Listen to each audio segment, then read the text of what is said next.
Estamos apresentando Marco Zero, onde tudo começa. Muito bem, são 10 horas e 4 minutos na nossa manhã de sábado e vamos começar falando do nosso principal motor, que é o turismo, Paulo Bogler. Exatamente, Moacir. Ontem, a Urbia Cataratas, que é a concessionária que administra o Parque Nacional do Iguaçu, que é um dos termômetros aí da movimentação turística em Foz do Iguaçu na região, divulgou números referentes a agosto bastante consistentes.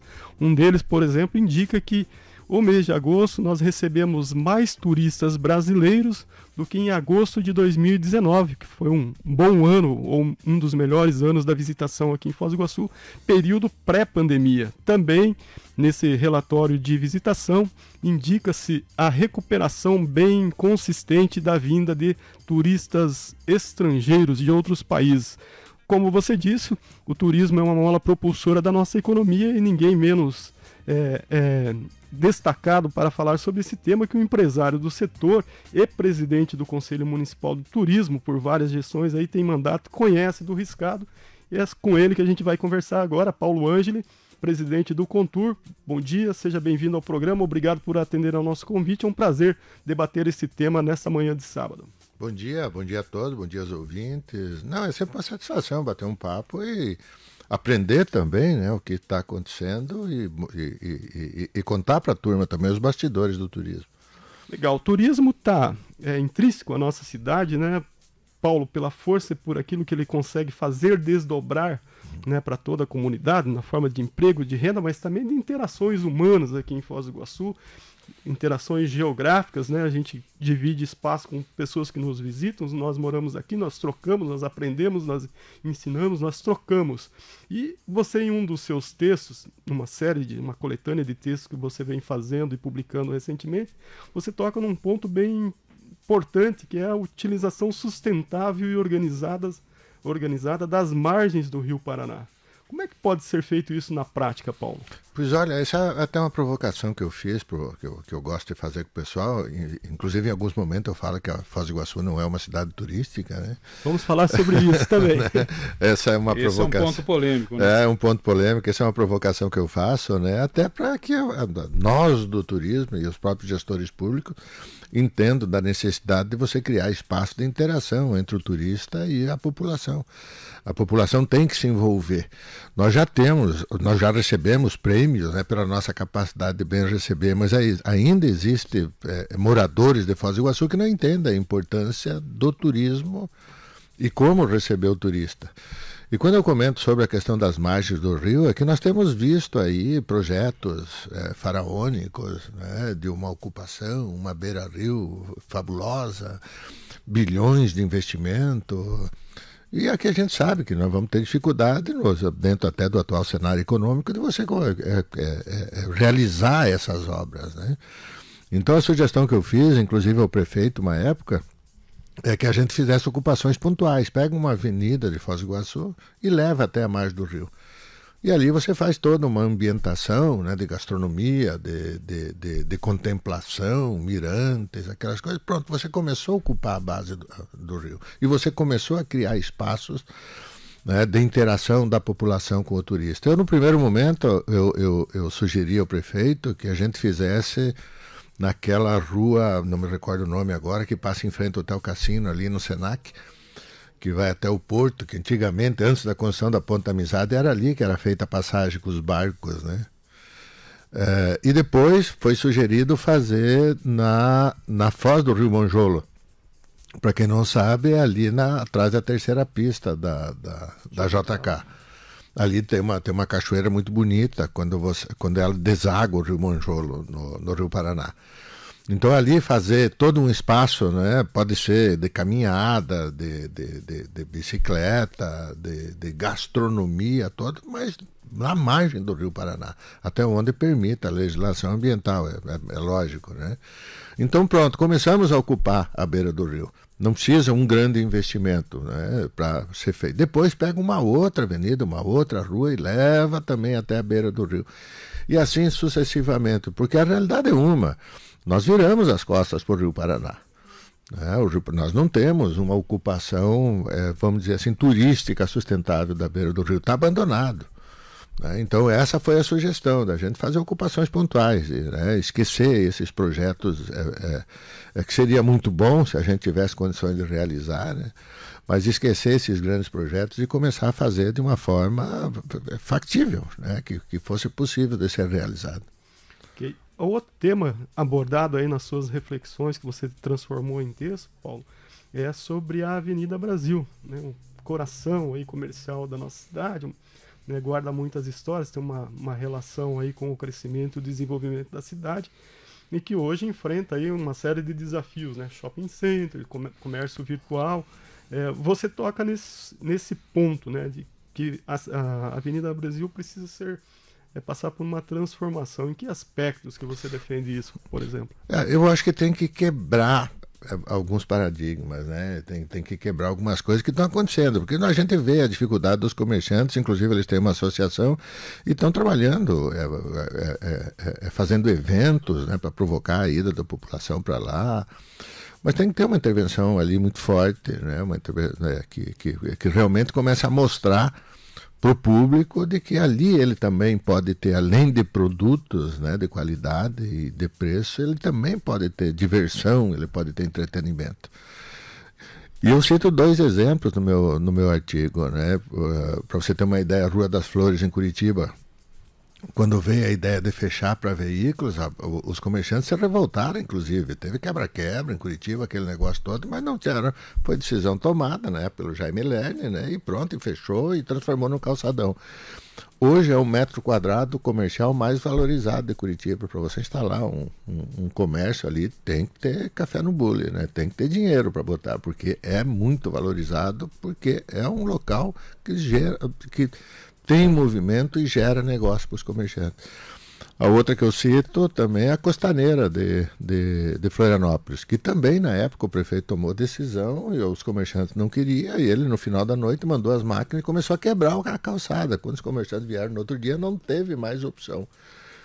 E construíram um calçadão também na beira-mar de Florianópolis, e hoje é um dos metros quadrados mais valorizados. Então por que não também você causar uma ruptura? Não precisa ser em toda a avenida, né? Vamos provocar em regiões específicas onde não tem necessidade de carro. Nós não podemos pensar a nossa cidade só para carro, né? Não podemos. A nossa cidade tem que ser pensada para o morador, para o visitante. Quem tem carro, ele escolheu uma facilidade que a cidade não pode dar para ele em detrimento ao direito do cidadão, né? E não sou suspeito em falar porque eu tenho carro, né? Então eu penso na cidade de uma forma diferenciada. E aí sim nós podíamos também começar a criar espaços de interação na Avenida Brasil entre o turista e a população. Aí sim começar a transformar a nossa cidade numa cidade efetivamente turística. Então essa é a provocação que eu fiz. Por que não fechar? Eu não vejo impedimento, né? Pegar 1, 2 quadras ali, vamos transformar no calçadão. E aí você faz toda uma ambientação com monumentos, com coretos, com bancos para descansar, aquela coisa toda. Podemos transformar num atrativo turístico o centro da cidade também. É importante dizer que um núcleo de empresários da Avenida Brasil que você cita, que tem sido bem atuante fazendo esses eventos para levar a população até a Avenida Brasil, ele comunga dessa ideia de você pensar uma transformação na Brasil, inclusive tem um projeto para isso, né? Então talvez o momento fosse até possível de se conversar mudanças dessa natureza, né? Tendo em vista que já há um pensamento de que se precisa incrementar aquele segmento, né? Não vai ser preciso colocar a máquina de madrugada como o prefeito de Florianópolis, né? Mas aí talvez o poder público deveria ou devesse chamar essa conversa, né, para que ela seja ampla e de forma entendida por todos, né, pelo bem comum. Eu comentei com eles que poderíamos agora, nesse momento, sem investimento estrutural, poderia, por exemplo, né, sábado fecha a avenida para veículos. Uma coisa simples, né? Uma coisa assim, fecha, bota os cavaletes lá e sábado não entra veículo. Que já é feito na Paraná. Que é feito na Paraná aos domingos. Ali fecha. E não precisa fechar toda a Avenida Brasil. Fecha ali da Jorge Sambas até ali no Bradesco, por exemplo. Vamos experimentar para ver como que... E aí chamar músicos, fazer arte de rua, aquela coisa toda. Pode ser num sábado, por que não? né? Mas eu acredito que nós não precisamos inventar a roda, é só ver o que acontece em outras cidades que incrementaram o sistema, né, de evitar veículos nas ruas comerciais. Deram certo. Eu não conheço nenhuma rua comercial que não deu certo, né, fechar para veículos, porque em Foz não daria certo. Até porque, vamos lá, eu acho que não tem outra opção, né, porque os comerciantes da Avenida Brasil, eles estão há muito tempo trabalhando para tentar incrementar ali, né? Então, por que não alguma ruptura no sistema, né? Até porque a Avenida Brasil é uma avenida complicada, ela é estreita, a forma de estacionamento impede também ali um tráfego rápido. 2 veículos faz um congestionamento danado, então eu acho que seria uma forma benéfica, inclusive até para o comerciante. O cidadão às vezes quer comprar, se irrita com o trânsito e vai para outro lugar e não quer parar na Brasil, né? Exatamente, até porque isso que você está citando, já tem dificuldade de você conseguir estacionamento ali, né? Então vamos quebrar isso, né? Então já não vá de carro para a Avenida Brasil, vá a pé, vá passear, né, na Avenida Brasil e vá lá. Aí sim os comerciantes se cotizam, fazem eventos, assim o próprio poder público pode construir, por que não? De novo, coretos, né, bancos para as pessoas sentarem, descansarem, plantar árvores. Nós não podemos deixar a nossa cidade estéril, né? Plantar mais árvores, por que não? Criar sombra, né? Porque senão o pessoal vai para o shopping. Essa é a realidade. Então não tem mais o que de novo, nós não precisamos inventar a roda, vamos só copiar o que foi bem feito e o que está sendo sucesso em outros lugares. Ô Paulo, falando um pouco do nosso aeroporto, o Aeroporto Internacional de Foz do Iguaçu, a gente acaba de comemorar aí que temos a maior pista do sul do país, né? E, porém, essa pista não foi homologada até o momento. Qual é o entrave desse processo? Como é que o Contur tem acompanhado e como tem cobrado para destravar essa situação? Primeiro a gente tem que explicar o que é, né? Vamos lá. Por favor. Vamos explicar o que é o problema. Existe uma série de equipamentos, radares, que auxiliam o avião na aproximação. Quer dizer, ficam mostrando nos instrumentos onde é que está o aeroporto. E esse equipamento, ele foi instalado na pista antiga, a pista nova foi construída e esses equipamentos, eles não foram mudados de lugar. Eles não saíram de onde estavam para ir para o início da pista nova. E isso é um processo complexo, tem uma série de coisas. Não é só pegar o equipamento, tirar daqui e colocar lá. Depois tem que fazer. Tem um avião da Força Aérea que ele é preparado com instrumentos para fazer a regulagem, vamos dizer assim, desses aparelhos, desse equipamento.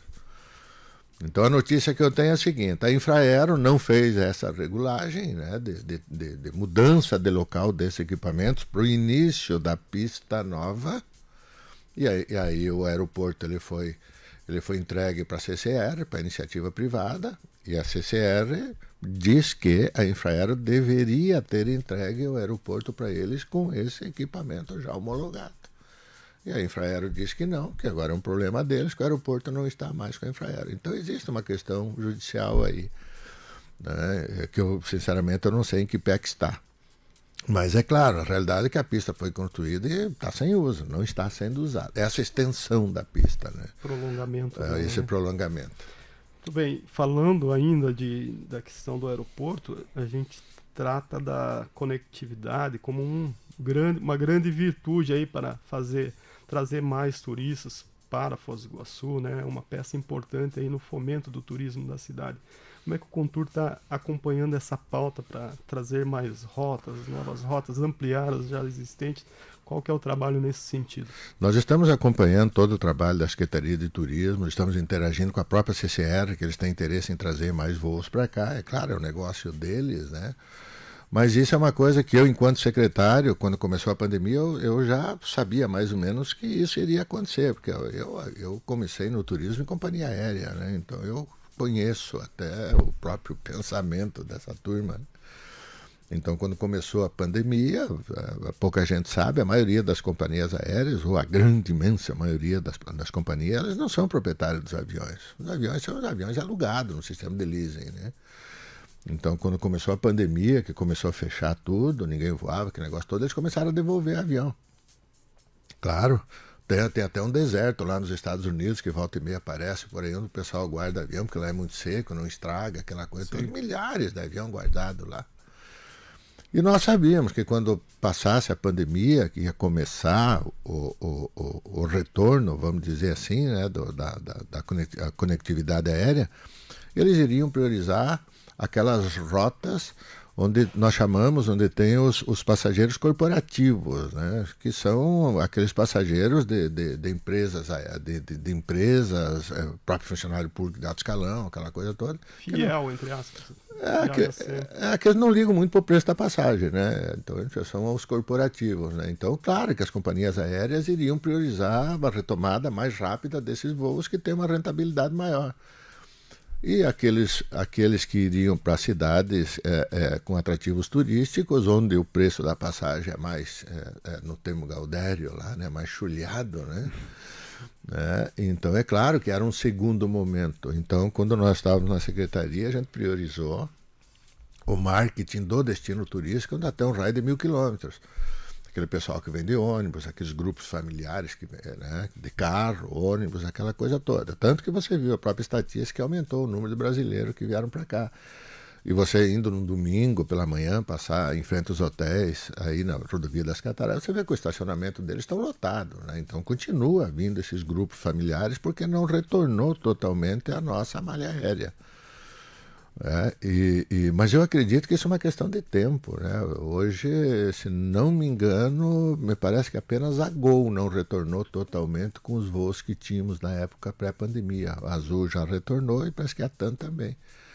Agora tem uma alta demanda, aí o pessoal pergunta, mas está muito caro o preço da passagem? Bom, é mercado, né? Está caro porque tem gente, né? Tem gente comprando. Então o que nós temos é que lutar para que venha mais voos para cá, né? Porque o mercado começa a regular de uma maneira melhor e baixa um pouco o preço da passagem. Mas isso, como eu disse, né? Nós ficamos num segundo momento, quando começou o processo da retomada, né?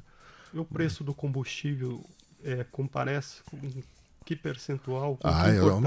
É o maior percentual. Para você ter uma ideia, o abastecimento dos aviões é calculado por tonelada, né? Não é por litro, né? E isso é decisão de governos. Porque a incidência de impostos, né? E a própria como é que diria assim, a exclusividade que a Petrobras tem na distribuição do combustível de aviação, também não tem uma concorrência de preço. E os impostos, você tem uma ideia, se você jogar aí, qualquer 1% que você jogar de percentual de ICMS em cima do combustível, né, do querosene de aviação, ele causa um impacto absurdo nas contas de uma companhia aérea.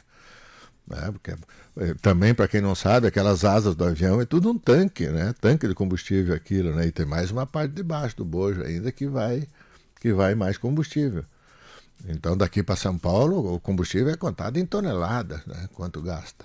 E o segundo fator de custo de uma companhia aérea é o leasing dos aviões. O primeiro é o combustível. Então, se o governo do estado resolver baixar 2 pontos percentuais o combustível da aviação, é evidente que as companhias aéreas vão ter um pensamento mais positivo para trazer voo para o nosso estado, né? E não quebraria o estado, né? E não quero, claro que não, sabe? Claro que não. É que você tem que ter a tal do pensamento da compensação, né? Se você tem um produto que custa 10 e você está vendendo 10, mas se você baixar para 9, você vai vender 20, você compensa aquele 1 que você tirou do produto. Essa é uma conta básica, a gente aprende na faculdade, né? Então, se baixar um pouquinho o imposto do combustível, é claro que nós vamos ter mais voo, não vai reduzir a venda do combustível, não vai reduzir a arrecadação também. Mas é complicado. E nós do trade, nós pedimos constantemente, toda vez que nós temos oportunidade de interagir com alguém do Estado, a gente pede a redução, porque esse é o pleito das companhias, né? Então, baixando, eu acredito que vamos ter facilidade para conseguir mais voos. Muito bem. Ô Paulo, faz tempo que Foz do Iguaçu deixou de ser só um destino turístico das cataratas, da Itaipu, das compras no Paraguai. Tem uma diversidade de coisas para se fazer aqui em Foz do Iguaçu e conhecer também. Isso de um lado, que é verdadeiro, e de um outro, tem uma fala sua que parece que se coloca no sentido contrário disso, mas que, no meu entendimento, não é. Eu gostaria que você explicasse. Você afirma que Foz do Iguaçu é uma cidade, não é uma cidade turística, é uma cidade com atrativos turísticos. Que equação é essa, por favor? Mas é uma provocação que eu faço, sabe? É uma provocação. É claro que nós temos uma vocação turística, né? Eu sempre falo também da nossa...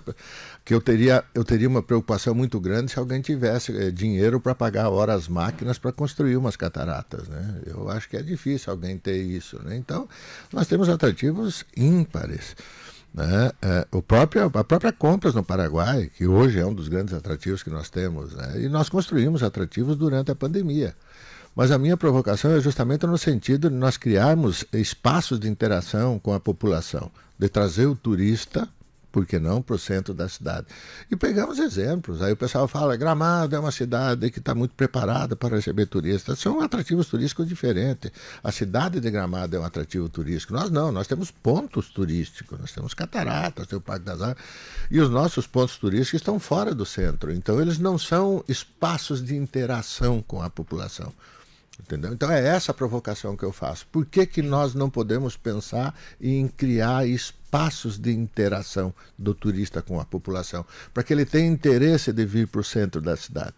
Para que a população interaja, conheça, sinta, respeite, né? Trate bem, entenda que aquela pessoa que está vindo aqui é a pessoa que está criando emprego e renda, né? Que está dando uma qualidade de vida melhor para a população da cidade. É por isso que também, em outro artigo, eu fiz a provocação da ocupação da beira do Rio Paraná. É justamente dentro dessa visão de você criar espaços de interação. Eu acredito que isso é o que falta para a gente agora nesse momento. Temos atrativos turísticos, fala-se muito em aumentar a permanência, mas eu também falo muito em aumentar a permanência, mas criando oportunidades de renda para a população. E como é que você cria oportunidade de renda? É a partir do momento que você abre possibilidades deles interagirem. O próprio artesanato, o que nós temos de artesanato em Foz? Artesanato representativo. Você vai para qualquer cidade do mundo, você tem um artesanato representativo. O que nós temos? Esse é um ponto que a gente sempre comenta, que as pessoas falam, existem duas cidades, a cidade do morador e a cidade para o turista, né? Você vê que o morador ele não interage, muitas vezes as pessoas não conhecem sequer as cataratas, os atrativos. Então Foz tem essa dificuldade, ao contrário de citou Gramado, que a cidade, a comunidade toda pensa o município, né? Exatamente. Veja bem, também quando eu estava na secretaria, através de uma lei da Câmara dos Vereadores, né, com autorização do prefeito, foi criado o Foz Conhecendo Foz. Nós transformamos a secretaria numa grande agência de receptivo, para você ter uma ideia, né? Então, onde a população era convidada a conhecer os nossos atrativos, acompanhada por um guia em um veículo de turismo. Qual era o objetivo? Primeiro, era você criar renda para o motorista e para o guia, porque durante 2 anos foram muito maltratados, né? O turismo foi maltratado. Então esse era o primeiro, criar renda. A prefeitura pagava esse guia e pagava esse motorista ou esse dono de van para eles levarem a população para conhecer os atrativos. Né? Então esse foi um projeto muito importante, inclusive concorreu a prêmios, para você ter uma ideia, sabe? Isso foi todo, ele foi como é que eu digo assim, foi a Secretaria de Turismo que montou praticamente uma agência de receptivo, recebia as ligações, marcava as visitas, chamava o guia, nós fizemos isso durante 2 anos, mais de 6 mil pessoas, né, habitantes de Foz do Iguaçu, foram visitar com acompanhamento profissional, né? Só que tem outras possibilidades, tem outras coisas que a gente pode fazer, né? Tem outras coisas que eu acredito que o poder público pode ajudar, mas também tem muita responsabilidade da iniciativa privada, né?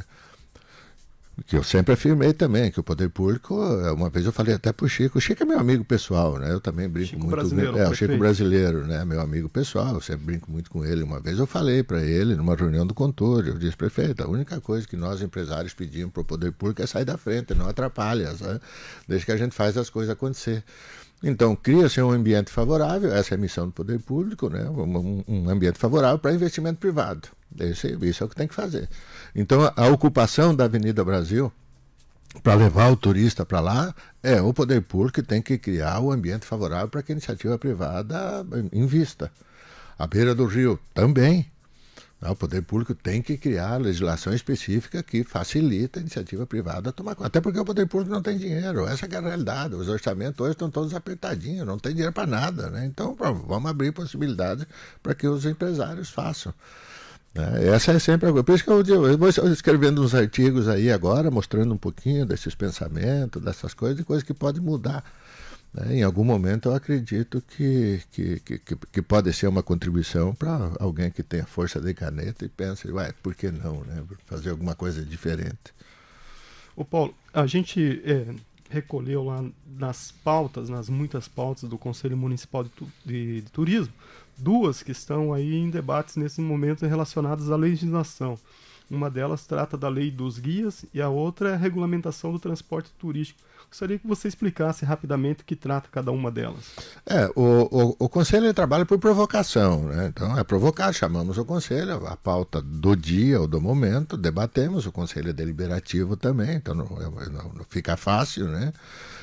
Mas nós gostamos de trabalhar muito em cima da legislação. Então, tem várias, são 39 instituições, tem todos os pensamentos, todas as vertentes, né? Então o que sai do Conselho, se o gestor público do momento acatar, é uma decisão inteligente, porque não existe um outro fórum com tanto conhecimento da área do que o Conselho de Turismo, né? Então, o que nós temos lá agora? Foi aprovada no ano passado, final do ano passado, uma lei de guias que está criando uma série de transtornos, né?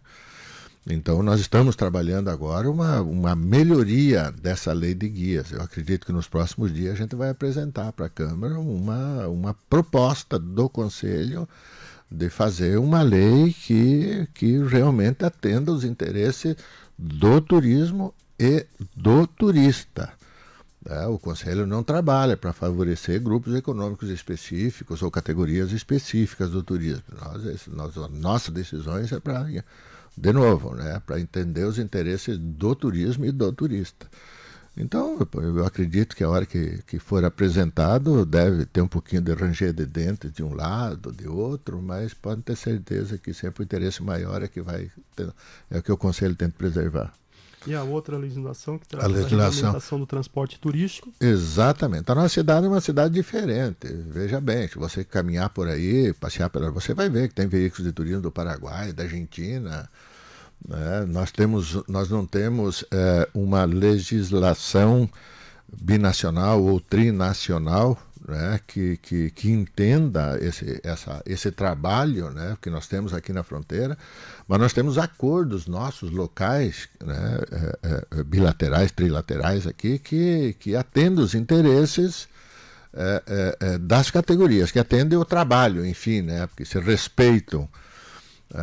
Mas nós precisamos trabalhar uma legislação como é que digo de novo, né, que a fiscalização não incomoda. Essa que é a realidade, né? É aquilo que a gente hoje incomoda?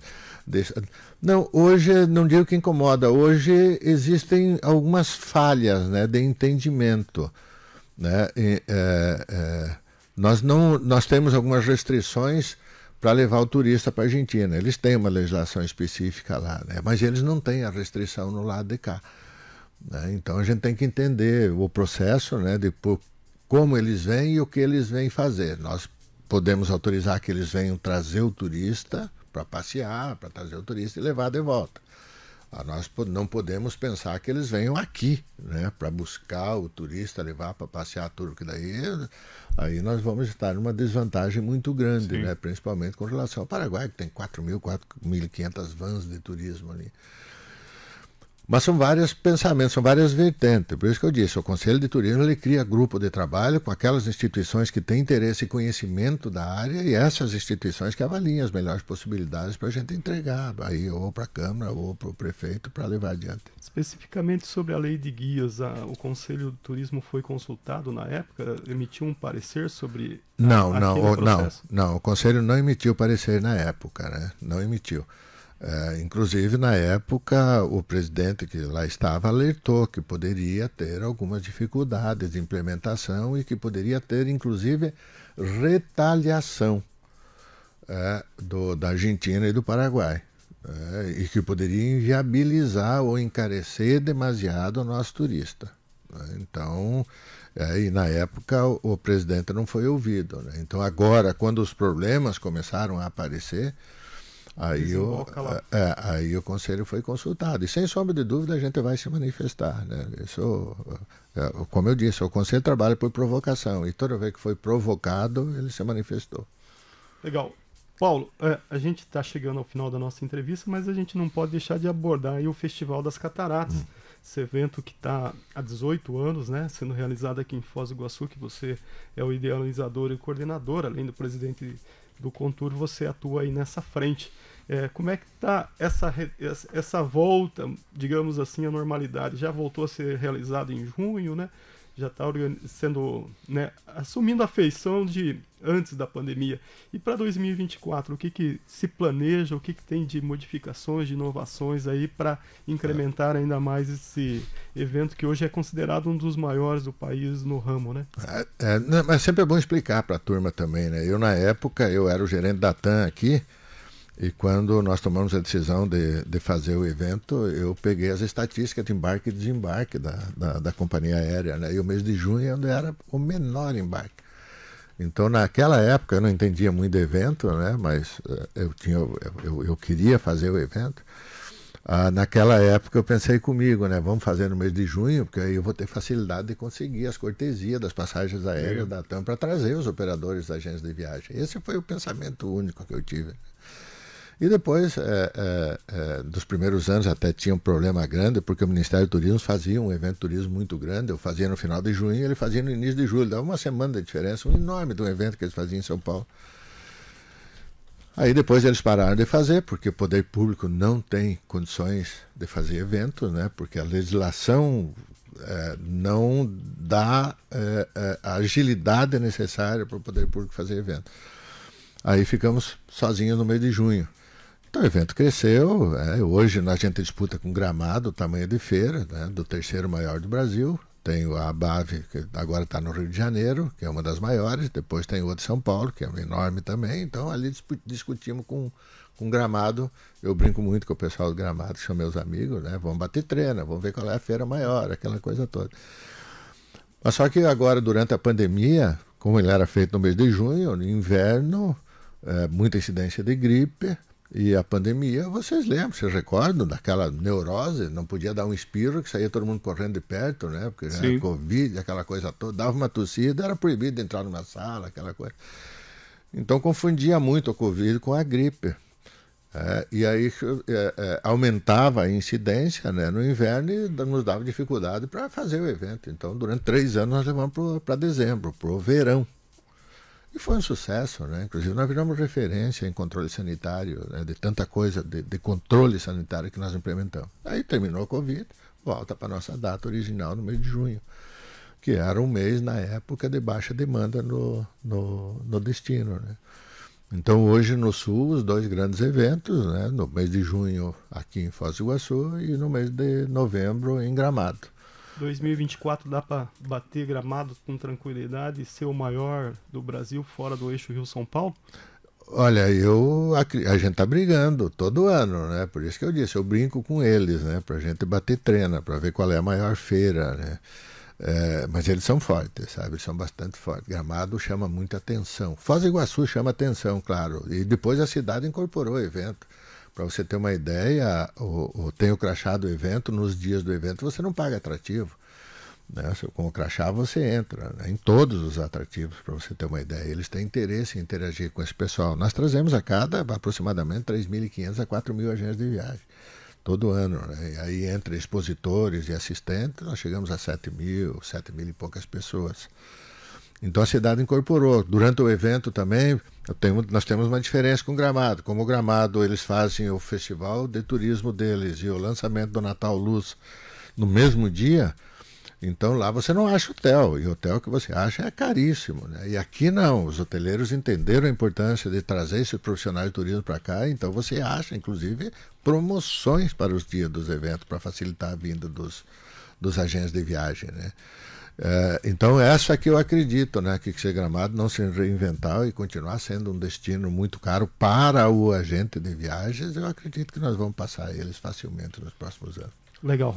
Quando a gente fala de passar, é uma competição saudável. Claro, né? são meus amigos, Não é nada depreciativo, não, um grande destino Gramado. A gente troca informações, são meus amigos, tanto eles quanto eu, nós sabemos a importância, né, de fortalecer esses eventos, que é um momento de interação entre os profissionais de turismo, né? Quanto mais forte eles ficarem, melhor para nós. Até porque os pontos também do Sul se valorizam com isso, né? Exatamente. Paulo? E Gramado vem todo ano aqui para expor também. Foz do Iguaçu vai todo ano lá para expor.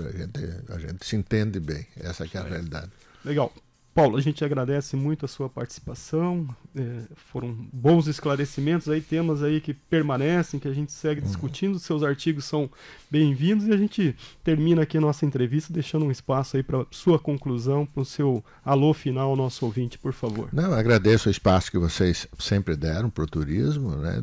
Não tenha dúvida, eu sou um cara que tem uma esperança muito grande de que a cada dia o turismo melhore mais, né? Porque nós somos eternos insatisfeitos, né? Porque toda hora a gente está buscando a melhor maneira de atender o nosso cliente, o nosso turista, né? E Foz do Iguaçu tem uma capacidade muito grande, né? Nós recebemos prêmios todos os anos do próprio Ministério do Turismo pela nossa capacidade de bem receber. O nosso material humano, os guias que nós temos são espetaculares. Nós temos guias que falam todas as línguas do mundo, né? Se quiser um guia que fale qualquer língua, nós temos em Foz do Iguaçu. Nós temos veículos de turismo, hotéis. O melhor hotel da América é aqui em Foz do Iguaçu, vocês sabem disso, né? Grandes resorts que nós temos, investimentos que foram feitos durante a pandemia. Os empresários realmente, né, não perderam a esperança durante a pandemia. Então a cidade tem tudo para continuar crescendo, para continuar melhorando, para continuar transformando. Eu só acho que essas pequenas sugestões que a gente faz através do artigo é justamente com aquela ideia, aquele pensamento de melhorar cada vez mais. E vou continuar. E fazer algumas provocações também. Legal, serão bem-vindas. Obrigado, Paulo, tenha um bom dia. Marco Zero, onde tudo começa.